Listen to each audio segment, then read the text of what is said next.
It's Backstage Pass with Steve Ryan. And here's your host, Steve Ryan. You guys want to talk some shop? Absolutely. Yeah. Well, thanks for giving me some time. We spent a minute putting this together, so I'm glad I got both of you. I wanted to talk a little bit. I was reading on your website, and there was something that caught my attention where it said you guys have been banned for over 20 years. We're too dumb to stop doing it. Tell me what that means. I think that bio is out of date now because it's more than that. It's 80. 83 was where, 80, right?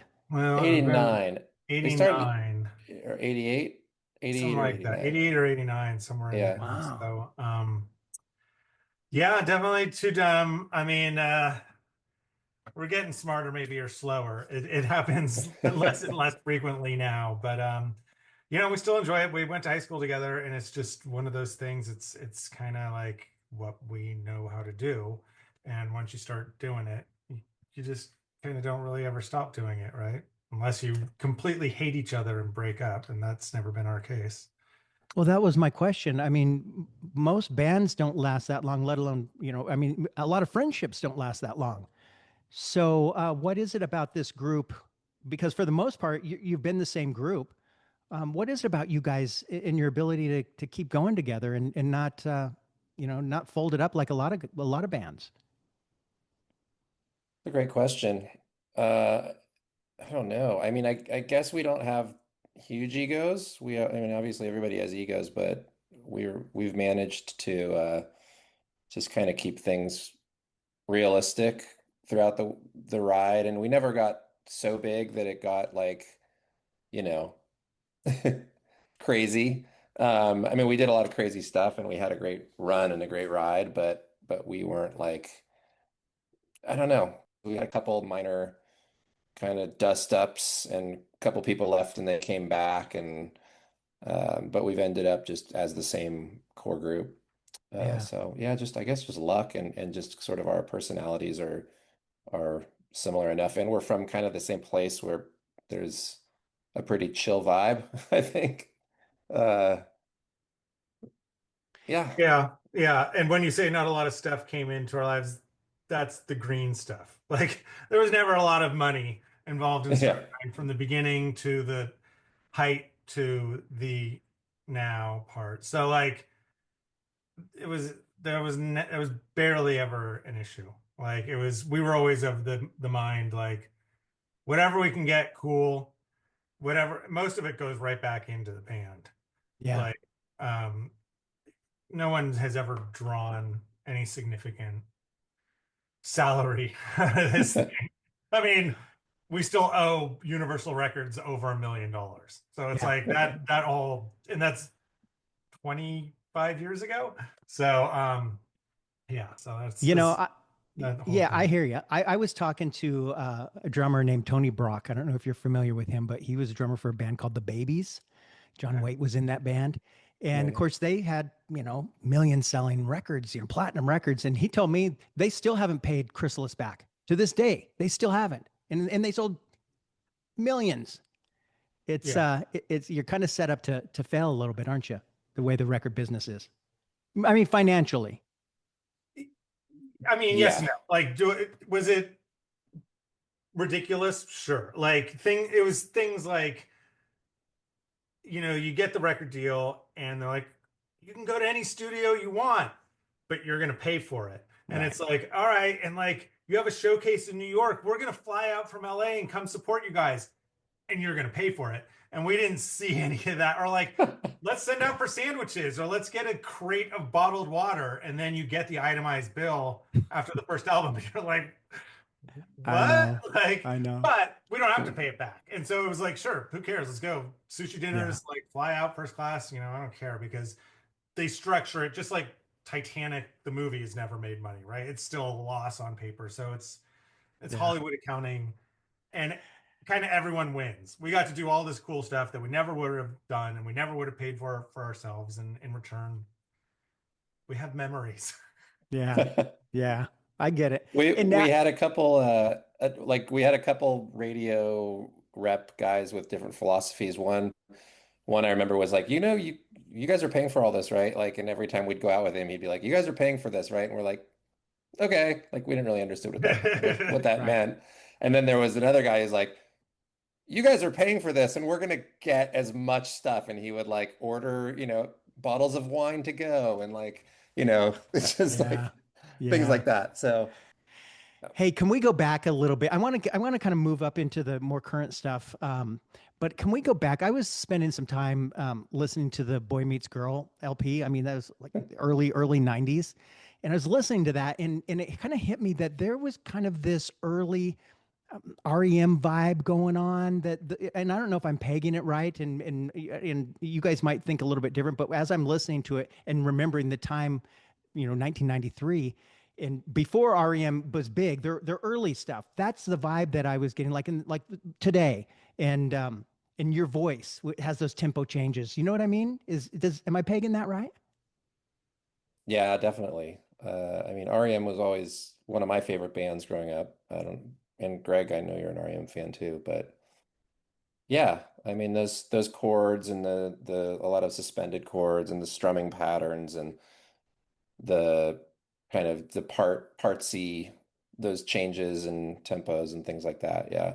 And I'm not talking about yesterday.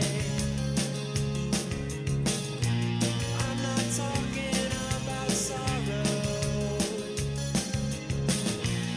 I'm just talking about today. Hey.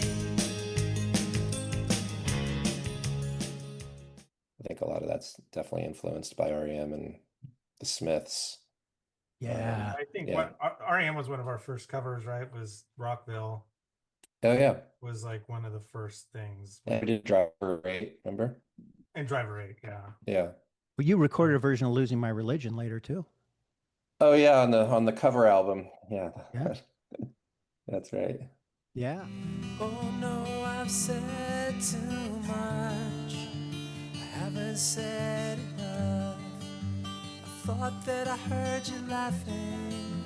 I thought that I heard you sing. I think I thought I saw you try. Every whisper. Do you guys go back and revisit those songs? I mean, when you go out and play, do you go back that far or no? Not really Not to Boy that Meets far back, Girl. probably. Like that's pretty far back.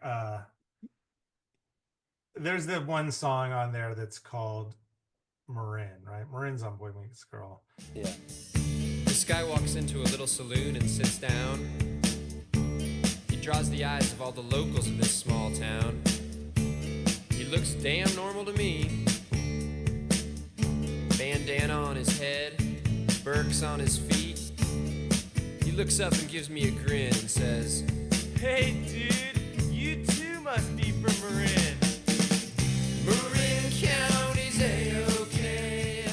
That's the county where we went to high school, and it name drops some specific things. So if there's old heads at one of our shows, we'll do it for them and just knock it out real fast. That one's funny, but like I don't think we've done like Today or something like that, or No, it's been it's a been a long couple time. decades. Yeah. Do you could you do you even remember how to play it? I talk to yeah. people sometimes and like, yeah, I don't remember how to play that song anymore. Yeah. I mean, probably. We It would could. take one. Those songs aren't the most complex songs we have around. It would only take 2 or 3 passes to be able to get through those. In '95, the Bumper LP came out, and that was the first time Little Black Backpack shows up. But it's kind of the stripped down version. Which do you prefer? Oh man, Greg, which version of Little Black Backpack? There's been so many. I have to. Yeah, there really has been a lot, like, and then there was the song that it was before that. So it was a song. I can't remember what it was called. And then, It was called The Things I Need, I remember. oh, okay, Yeah. it was like much more straightforward. It was in 4/4 probably.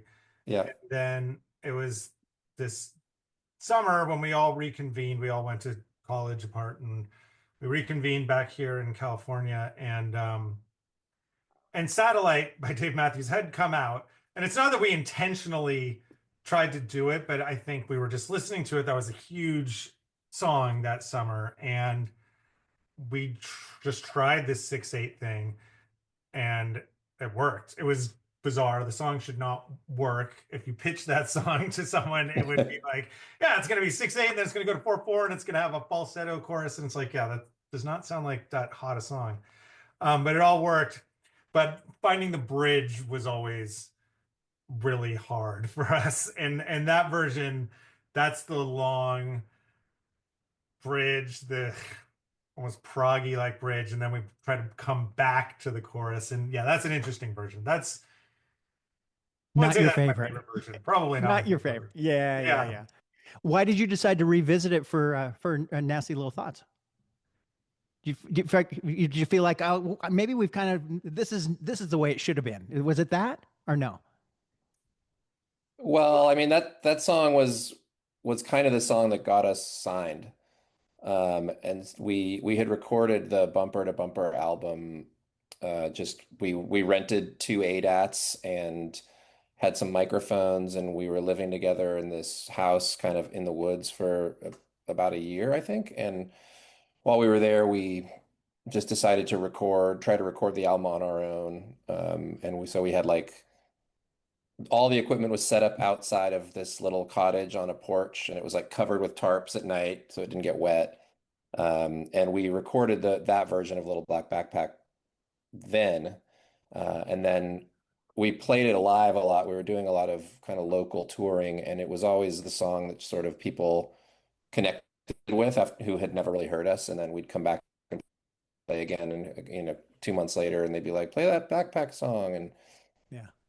And then finally, we were just playing at this club in Marin County, and there was a music attorney there, and he saw us, and he's like, hey, do you have a recording of that Backpack song? And we had just pressed a few CDs of Bumper to Bumper, and we handed him the CD. And then, I don't know, Greg, what was it? Like, not that long later, maybe a few weeks, and he was like, hey, this song's a hit. Like, let's how, like, you want to work with me? I'll help you guys get signed. And then we were like, oh, it's a hit. And then, of course, our manager, we had this manager who was a friend of ours, and he was pretty savvy at the time. And he was like, well, we should probably go meet some other music lawyers if this guy thinks it's a hit. So we did that, and ultimately kind of, started working with this other music lawyer who ended up being pretty instrumental in our deal and all that. But so that was like the song that really he sold the band to Universal Records on.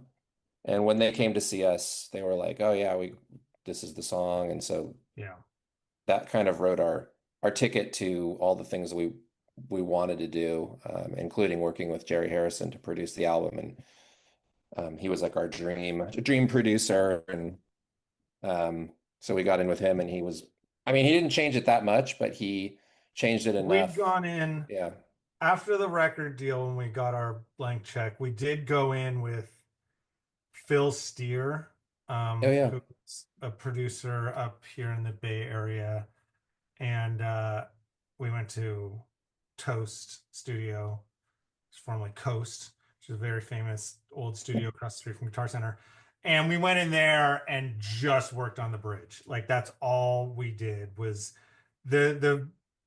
we might have we might have shortened the verses a little bit, but brought it to its modern thing. But I just remember being there for 2 days, like hammering on the bridge guitar solo. And then, that was it. Then it was locked in.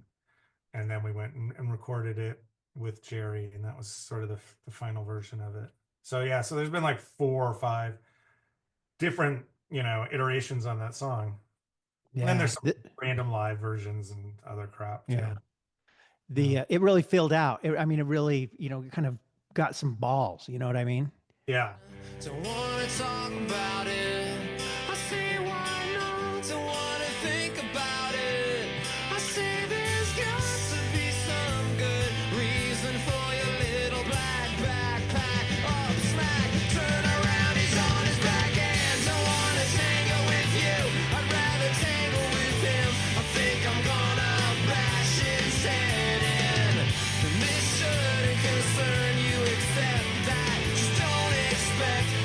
your bloody black back.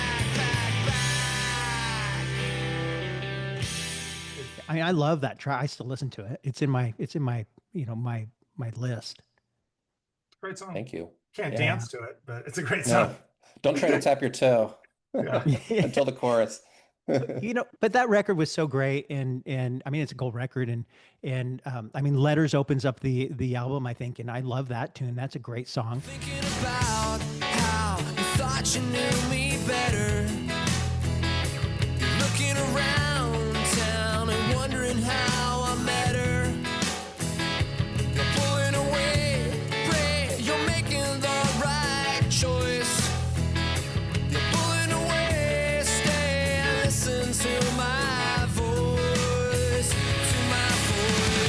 sooner or later. And then Tales of the Sun is this kind of this mid-tempo jam that you can groove to. Way too short, it rarely lasts too long.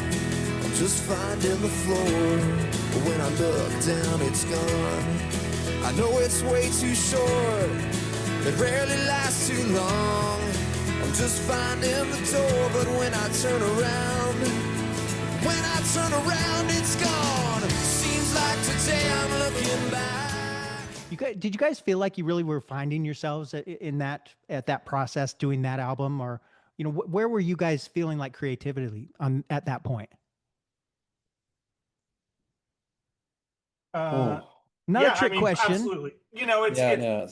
It's that cliche thing of your first album you write your entire life, and so it was really fun for us, but from like 95 to say the album came out in very late 99, early 2000, like San Francisco was super fun at that point. It was like web 1.0. And so everyone was either in a band or getting rich off the internet. And we were both all hanging out. We weren't the ones getting rich, but they were coming to the shows and every club was packed, and like driving up and down the coast. It's just, San Francisco now, there's not as many rock clubs. There were a lot of rock clubs from 95 to 99 and on past that. But so like we could play a lot.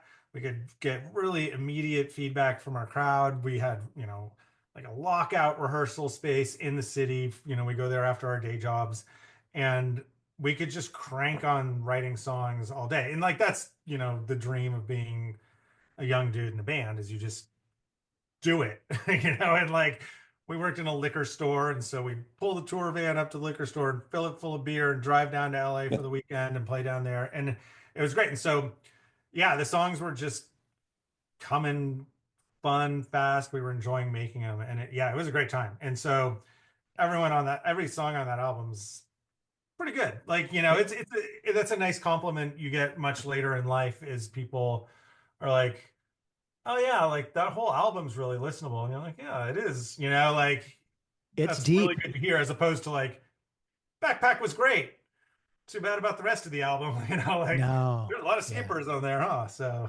no, I think it's a really deep album. I mean, there's a lot of great cuts on there. I mean, I'm thinking Wishing and Wondering, Are You In This? And then one of my favorite tracks is Down, which is mid-tempo. It starts really soft, and then it starts to jam, and there's this great bass part in there. Greg, do you play bass on that one, or were you drumming at that point? I got moved to bass before that album, or before the album before that, but yeah. My shoulder to your face is so warm. Dim light from moon outlines our form. You're sinewy and shiftless and so forlorn. Between here and there and everywhere you're torn.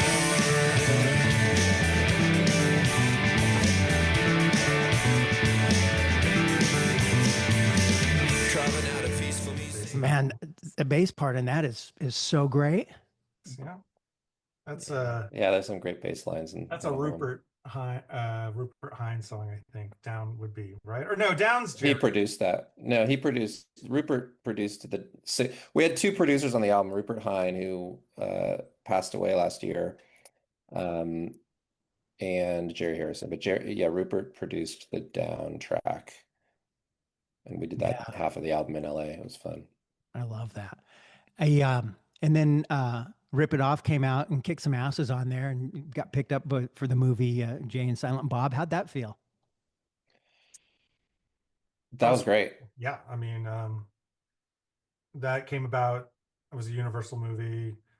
We were Universal, so I was always fun. It's like we got a couple like other media things because we were on Universal. We got to do, before the first album came out, we got to be in a Ron Howard movie called Ed TV. There was also a Universal movie, and then Jay and Silent Bob. That was cool too, and just sort of out of the blue. I don't know how hard we pitched it or whatever, but yeah, that was fun. And then we got to go make the video, and they were in our video. Man, these videos suck. Somebody should go down to every one of those video sets and kick their ass. How many people want to kick some ass? I do. And how many people are sick of holding it back? Well, I am too, so don't lay another finger on her. She's mine and I still want her. If you put your hands up on her, you're a goner. And how many people are sick of holding it back? I am. And how many people want to kick some ass? I would if I could, but I'm really just a sensitive artist. We had to go to New Jersey because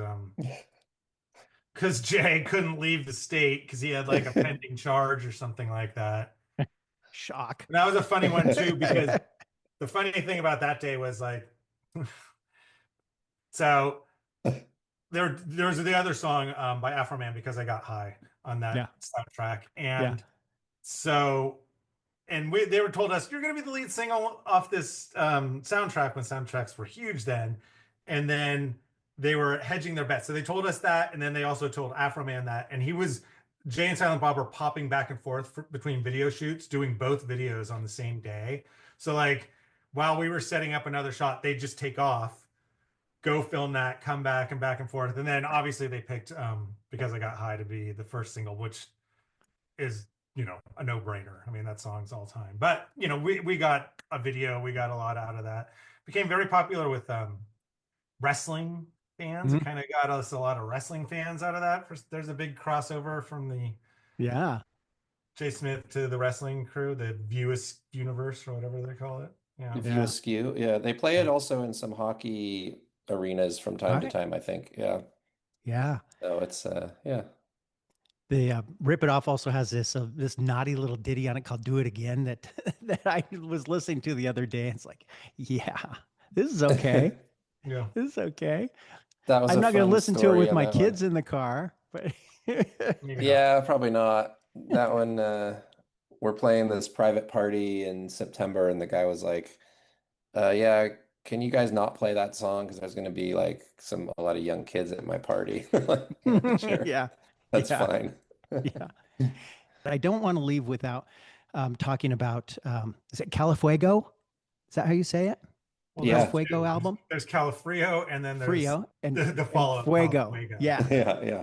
And talk about deep cuts. I looped that album. I don't remember exactly, Luke, when we started talking about this. It's been a couple of weeks, but I started listening to that album and I just looped it. And man, that's a great album. I didn't know, I hadn't listened to it until we started getting together, but Frisco Bay, it's got this dance groove that was kind of unexpected. And I'm just like, wow, this is so great. Are we ever gonna feel this way again? Are we ever gonna look this good again? Are we ever gonna ride in the back, top down, and our hands in the air with our best friends? Are we ever gonna cut in front of the line? Are we ever gonna not care if we die? Are we ever gonna lie on our backs in the wet grass underneath the starry sky?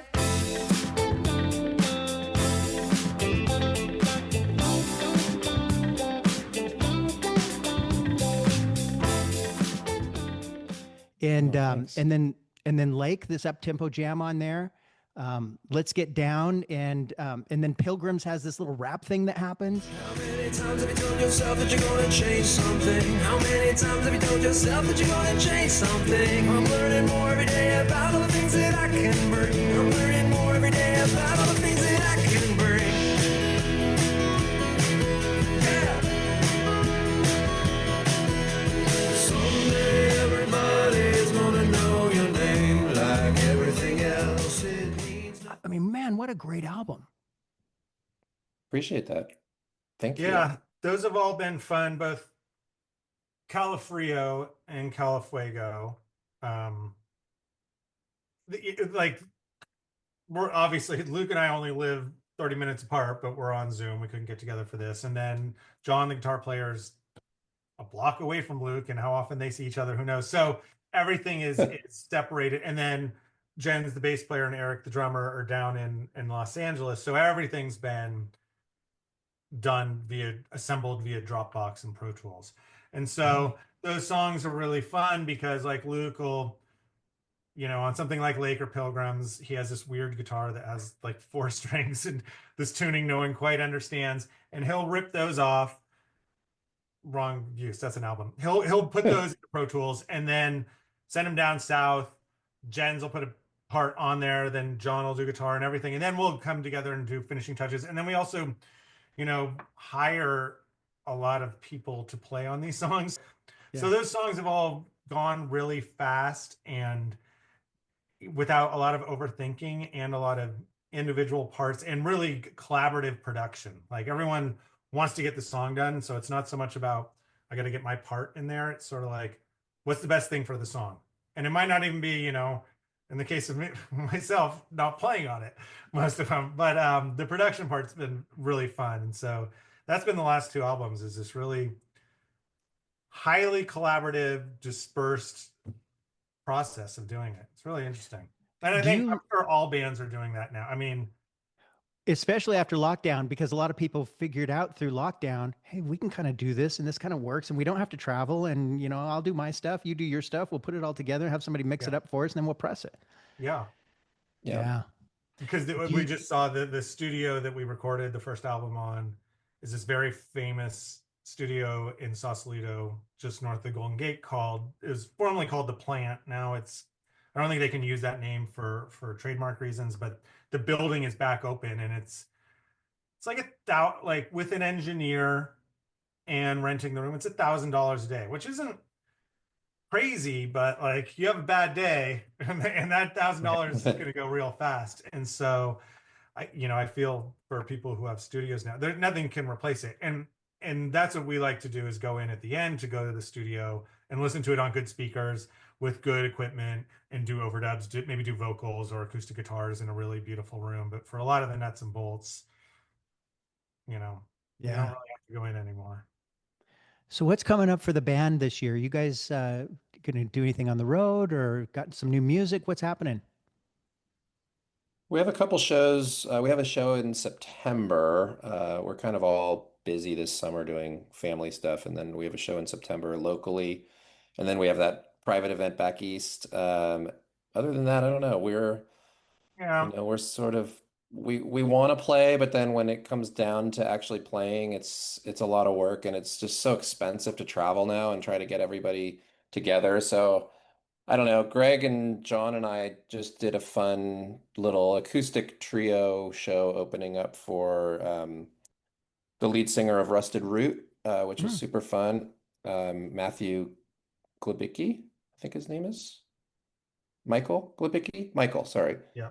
Sorry, Michael. And he's incredible. And that was kind of fun for us to just break everything down and learn it all super stripped down and just mellow. But yeah, I don't know. And we're always just kind of throwing ideas back and forth at each other, and we'll probably try to release some new songs here pretty soon. Where's the best place for people to follow you at? What's your social media or your website? Where do you want them to go? So probably Instagram. Yeah. Probably Instagram, Stroke9 Band, at Stroke9 Band on Instagram. We have a website, but it's not great. You should just call us. That's fine. Yeah. We'll answer. It's not a big deal. Yeah. Wow. Hey, you guys, it's the evening, and I appreciate you giving me some time. I promised a half hour. I'm a little bit over, but man, I'm so glad I was able to talk to you guys and we were able to talk about this stuff. Like I said, I've only gone through about half of my notes. Can we set up a follow-up here in, I don't know, 6 months or whatever, and just talk about some of the stuff we didn't get to this time? Absolutely. That'd be great. Yeah, we'll always talk about rock and roll. It's fun. Appreciate it. Thanks, you guys. Have a good night, okay? All right, you too, Steve. Bye. All right. For questions or comments, email Steve at steveryan.songoftheday@gmail.com.